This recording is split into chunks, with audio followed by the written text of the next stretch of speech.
11 ವರ್ಷದಿಂದ ಭಾರತದ ಆಂತರಿಕ ಭದ್ರತೆಯಾಗಿರ್ಬೋದು ಬಾಹ್ಯ ಭದ್ರತೆಯಾಗಿದ್ದು ಭಾರತದಲ್ಲಾಗಿರ್ತಕ್ಕಂತಹ ಬದಲಾವಣೆಗಳು ಭದ್ರತಾ ವಿಚಾರದಲ್ಲಿ ಜಗತ್ತಿಗೆ ಗೊತ್ತಿರ್ತಕ್ಕಂಥ ವಿಚಾರ ಆ ರೀತಿಯಲ್ಲಿ ಹೌದು. ಈಗ ಭೂತಕಾಲ, ವರ್ತಮಾನ ಕಾಲ, ಭವಿಷ್ಯತ್ ಕಾಲ ಅಂತ ಕಾಲಗಳಿವೆ.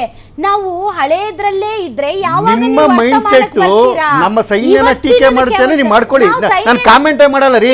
ನಿಮ್ಮ ಮೈಂಡ್ ಸೆಟ್ ಅದೇ ಮೈಂಡ್ ಸೆಟ್ ಇದೆ ಅಂದ್ರೆ ನಿಮ್ಗೆ ಸೈನ್ಯನ ವಿರೋಧ ಮಾಡೋದು intelligence. Don't mix the things. ಸೈನ್ಯವನ್ನ ಮುಂದೆ ತೋರಿಸಿ ಆ ಶೆಲ್ಟರ್ ಅಲ್ಲಿ ನೀವು ಸೈನ್ಯನ ಟೀಕೆ ಮಾಡ್ತಾ ಇದ್ದೀರಾ ಅಂತ ಹೇಳಿ ಬಿಜೆಪಿ ಹೋಮ್ ಮಿನಿಸ್ಟರ್ ನ ಟೀಕೆ ಮಾಡ್ತಾ ಇದ್ದೀವಿ.